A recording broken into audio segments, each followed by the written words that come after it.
Tadi betai. Bona mucaa dhiiraati fi dubartii lama wuradu.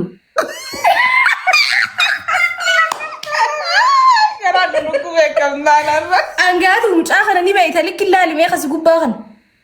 Ay ta'eenyu. Si gubbaa jira laa si gubbaa laa.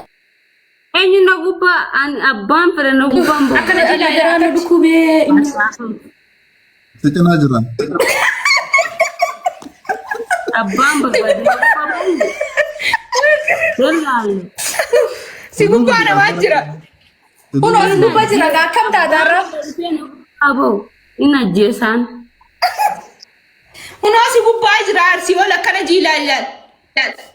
Walitti naqu abbaa daraartu. Angaatu. Ani siyaadee kaniin jiru si fee kunaan jette anallee wallaaltee intala tana gurbaas gubbaa jiru akkamii wallaal. Intalaa miti amma maqaan qaba.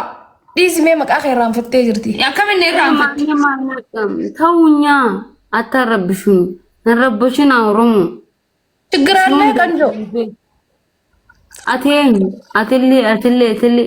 Itti maddaa boo. Amma dhufe kanoo holloo itti kanoo. Isaa wal barannaa. Abbaa daraartu hin beekan. Agi emergency jirti. Angaatu. Isaniin beekan. Nuti nun beektu. Vlogging godhaa yoo tiktokiin kasaan taane mukti haadhasa. Naawwa. Hin buusaan. Wayyee. Kulali. Way. Abbaa daraartuu kam? Nagaa jirta. Angaatu kan dirqamee fayyaa. Fayyaadha. Abbaa daraartuu isuma lakki isuma nama birootii miti. Garuu fooloon irraa deeffatee jira. Buusnuuni angaatu darbinuu gatta. Hin buusu. Angaatu. Jinniin isaa isa feetee jirti. Jinniin isii isa feetee jirti. Nani eessa jirti dhiyyoon tun ni bareedda angaatuun tun. Hangaatu anamma ati eenyu. Gira. Ani macheen bataa mirree irraanfattaa dhiisiti. Akka hojjetaa dhiisiti angaatu. Laqan dhufaatti dhaqqabnaan biyya raasaqu. Aboo ati usi kaakulan yaa dubbattu jayyoo tan cinqinaa ittiin ijjinaa. Hayyee usiyaa. Nama gosa. Hayyee usiyaa. Narraa gabbaa. Ilmaas Dhiisi koteenya. Arumaaf teenya. Wuradu. Annu wardum. Siyaannee jirraani teenya. Kana oofu. Anna beeta. Timbeeku siin bararee. Siin bara. Eenyu. Qoy abdii faajinaa wal barattu qoy isaanii hojjetan. Haasee bakka isaanii Hangaatu Suzaan. Qayyirraa Oromoon asaabiin qabdu.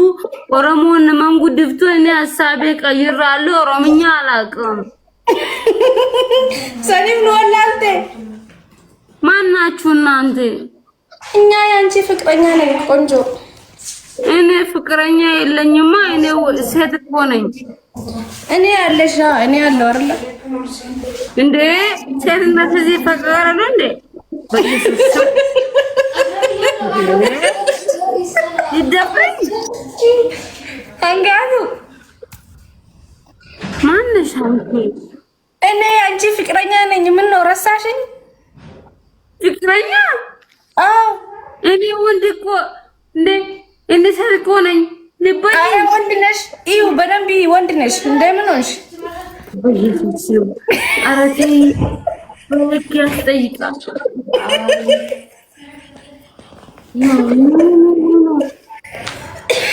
ልበይ አንቺ ፍቅረኛ ነኝ። ሴት እኮ ነኝ። ሴት አይደለሽም። ተሳስተሽ ነው። ወንድ ነሽ። አይ ምን ሆነሽ ነው?